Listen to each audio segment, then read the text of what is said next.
আমাদের বিয়ের দ্বিতীয় পর্বের ভিডিওতে সকলকে স্বাগত জানাই। দ্বিতীয় পর্বে প্রথমেই দেখাই বিয়ে বাড়ি শুরু হয়েছিল যে রিচুয়ালসটা দিয়ে। প্রথমেই ভোর রাত থেকে উঠে মা এবং বাড়ির বড়রা যারা আছেন প্রত্যেকে কাছের একটি মন্দিরে জল সইতে গিয়েছিল। ওখান থেকে ফিরে এসে আমার টুকটাক কিছু রিচুয়ালস ছিল, যেমন ওই নখে একটু নখ ছুঁয়ে দেওয়া বা একটু গায়ে হলুদ দেওয়া। আমার কিন্তু গায়ে হলুদের আগেই ভোরবেলাতেই আমাদের বাড়ি থেকে একটুখানি গায়ে হলুদ ছুঁয়ে দেওয়া হয়েছিল। এরপরে শাখাপলা পরানোর জন্য প্রথমে আমার বড় ঠাম্মা আমাকে শাখাপলা পরিয়ে দিচ্ছিল। অনেকেই ভাবে যে প্লাস্টিক দিয়ে কেন, তো বড় ঠাম্মা একটু ভয় পাচ্ছিল নতুন শাখাপলা পরাচ্ছে তো, যাতে কোনো রকম আঘাত না লাগে, তাই প্লাস্টিক দিয়ে ওরকমভাবে আমাকে পরিয়ে দিচ্ছিল। শাখাপলা পরানো হয়ে যাওয়ার পরে বাড়ির সকলে একেবারে রেডি ছিল গায়ে হলুদের তত্ত্ব নিয়ে যাওয়ার জন্য। এখন সবাই লাইন দিয়ে তত্ত্বের ট্রেগুলো ধরে গাড়ির কাছে নিয়ে যাচ্ছে এবং যারা যারা তত্ত্ব নিয়ে গেছিল প্রত্যেকেই গাড়িতে উঠে ছেলের বাড়ির উদ্দেশ্যে রওনা দিয়েছিল।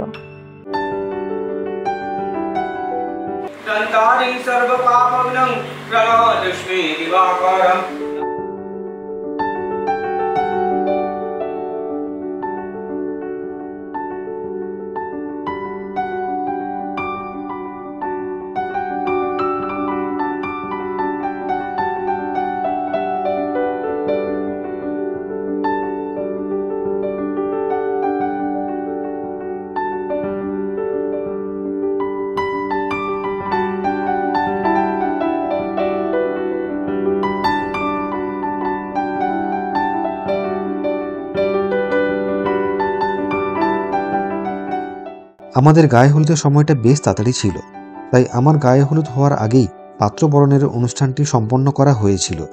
সকাল সকাল ওদের বাড়ি থেকে সবাই পাত্র বরণের তত্ত্বগুলি নিয়ে আমাদের বাড়িতে এসেছিলেন। এরপর বড়দের আশীর্বাদ নিয়ে বরণের অনুষ্ঠানটি সম্পন্ন করা হয়।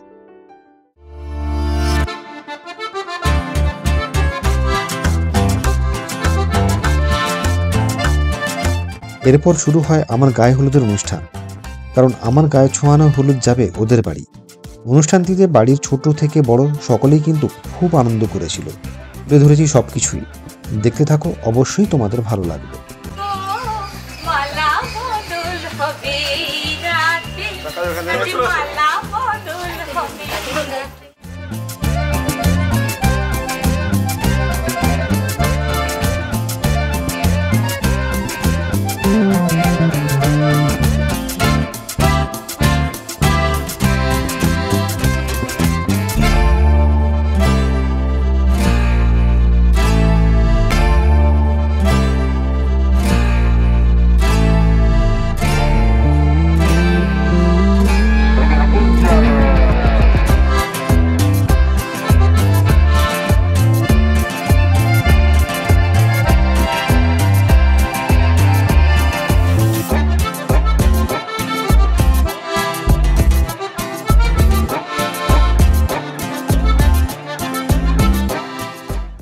পরের গায়ে হলুদ হয়ে যাওয়ার পরে ওর গায়ে ছোঁয়ানো হলুদ নিয়ে ওদের বাড়ির থেকে সবাই আমাদের বাড়িতে এসে উপস্থিত হয়েছিল।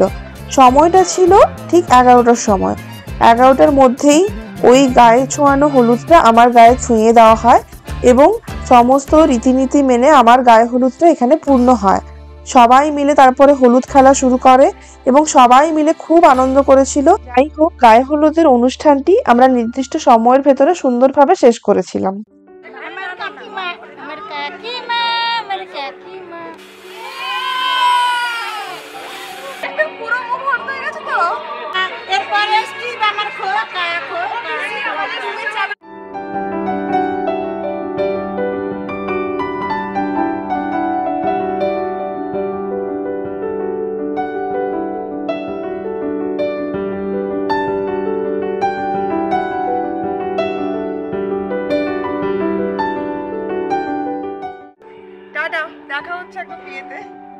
এখন তুমি কোথায় যাবে? মেকআপে চললাম। রেডি হতে যাওয়ার আগে এখানে কিছু ছোট ছোট রিচুয়ালস ছিল, যেগুলো আমি অল্প করে তোমাদের সাথে শেয়ার করলাম।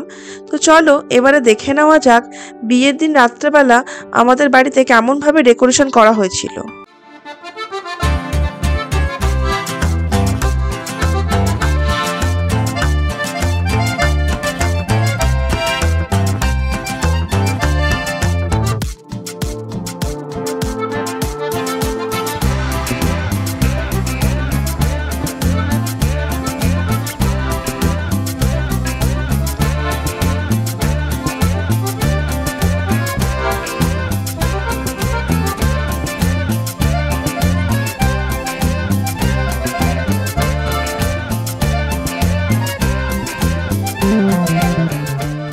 বিভিন্ন অনুষ্ঠানের মধ্য দিয়ে যে দিনটা কখন কেটে গেছে তা বুঝে উঠতেই পারিনি। যাই হোক, এবার একেবারে বরের বেশে তোমাদের সামনে হাজির হলাম। বিয়ে করতে যাওয়ার আগে আমার বড়দি আমাকে আর কলবরকে দুজনকেই কিন্তু ক্ষীর খাইয়ে আশীর্বাদ করেন। তারপরে ওদের বাড়ির উদ্দেশ্যে রওনা হই।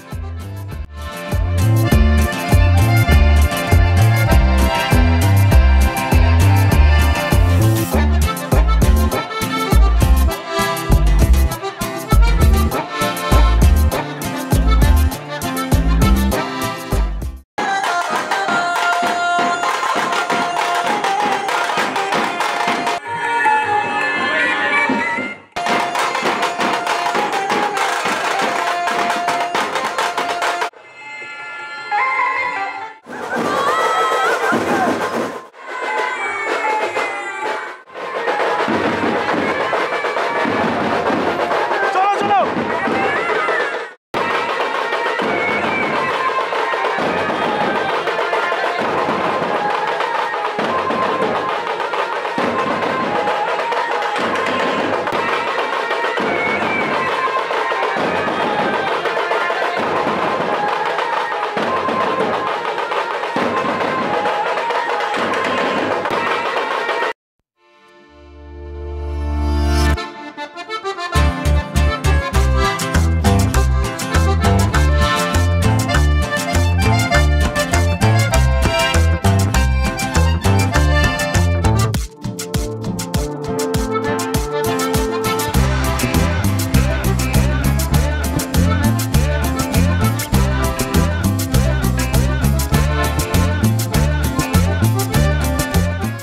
গাড়ি থেকে নামার পর আমার শাশুড়ি মা আমাকে এবং ছোট কলবরকে বরণ করেন এবং মিষ্টিমুখ করান। আর তারপরে শুরু হয় ঝামেলা। না, সেরকম কিছু ঝামেলা নয়। ভাবছো নিশ্চয়ই হঠাৎ করে কি হলো। আমার শালীরা এখানে আমাকে ঢুকতেই দিচ্ছিল না, কারণ তাদের কিছু দাবি ছিল। আর কি দাবি নিশ্চয়ই এতক্ষণ তোমরা দেখেই বুঝতে পারছো। উল্টে আমার শালা কিন্তু আমাকে প্রোটেক্ট করছিল, মানে মজা আর কি। যাই হোক, তাদের বুঝিয়ে অবশেষে ভেতরে ঢুকলাম।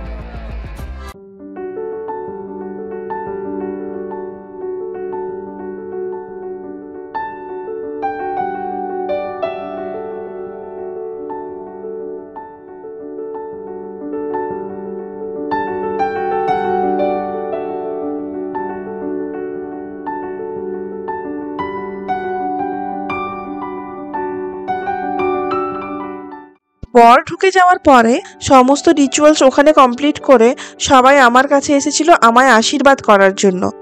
এখন তোমরা দেখতে পাচ্ছ ওদের বাড়ি থেকে ওর জামাইবাবু প্রথমে আমাকে আশীর্বাদ করান।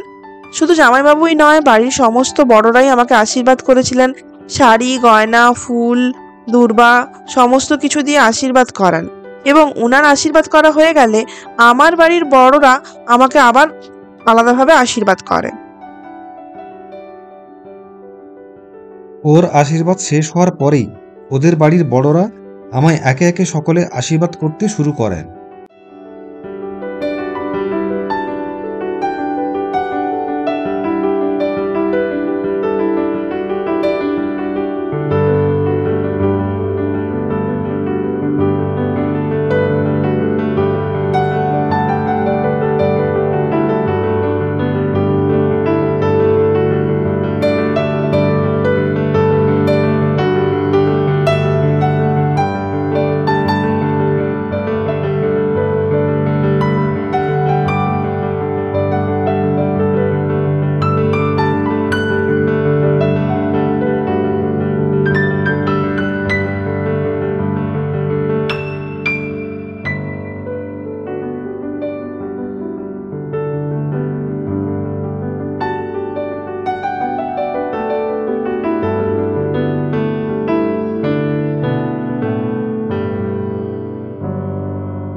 আমার বিয়েতে কন্যাদান করেছিল আমার মা, তাই বিয়ের বেদিতে সমস্ত রিচুয়ালস মাই পূরণ করেছিল।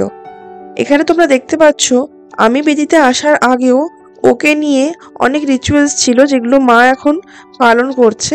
তো তোমরা এখন দেখো পরপর কেমন কি রিচুয়ালস ছিল এবং কিভাবে ওই রিচুয়ালসগুলো মা পালন করছিল।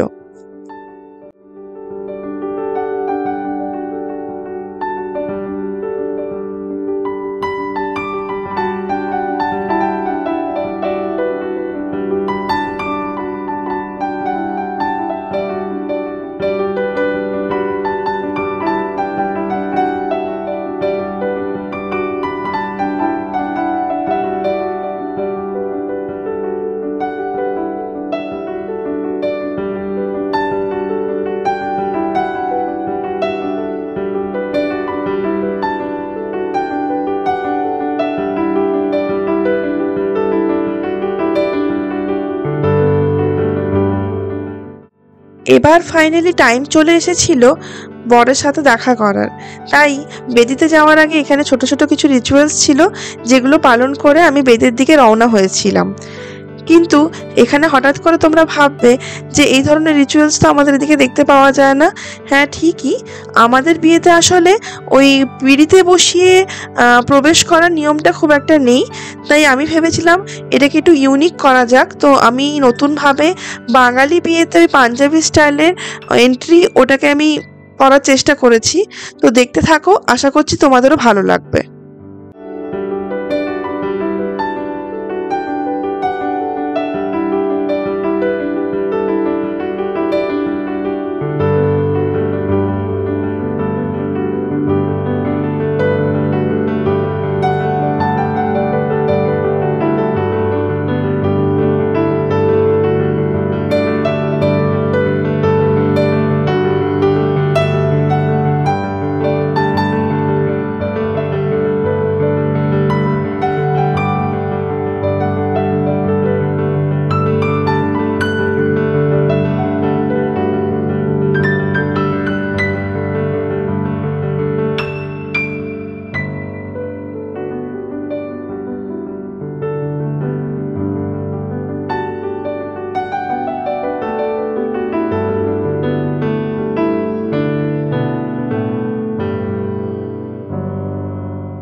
আমাদের বিয়েতে কিছু আনন্দ করে নিয়েছে আমার বাড়ি এবং ওর বাড়ির ছোট সদস্যরা। ওরা প্রত্যেকেই আমার বরকে, বিশেষ করে আমার বাড়ির সদস্যরা, আমার বরের থেকে টাকা লুটপাট করার জন্য এখন যে অনুষ্ঠানটি তোমরা দেখতে পাচ্ছ এটাকে হচ্ছে হেতাল চণ্ডী বলে। মানে এখানে শালীরা জামাইবাবুর কাছে কিছু টাকা ডিমান্ড করবে এবং জামাইবাবু না দিলে জামাইবাবুর উপর একটু অত্যাচার করবে। তো কি পরিমাণে অত্যাচার করছে আমার বরের উপর দেখেই বুঝতে পারছো। উল্টো দিকে ওদের বাড়ির ছোটরা ওটাকে প্রোটেক্ট করার চেষ্টা করে যাতে টাকা পয়সা না দিতে হয়।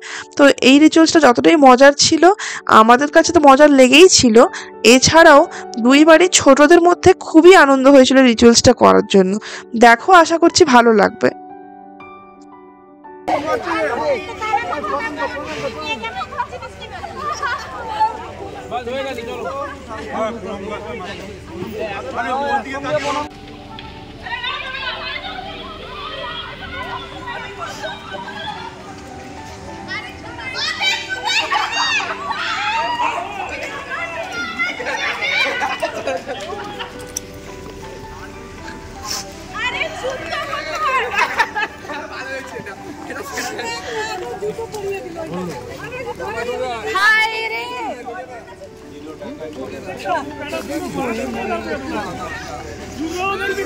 আমার সঙ্গে পাঙ্গা নিতে গেছিল, আমি তোকে বলেছিলাম এই আইডিয়া বলতে আছে, তাও বুঝে গেল পাশের মধ্যে উদ্ধার করে গেছে। হ্যাঁ পড়ো পড়ে গেছে এ কার জুতো মেরে লো।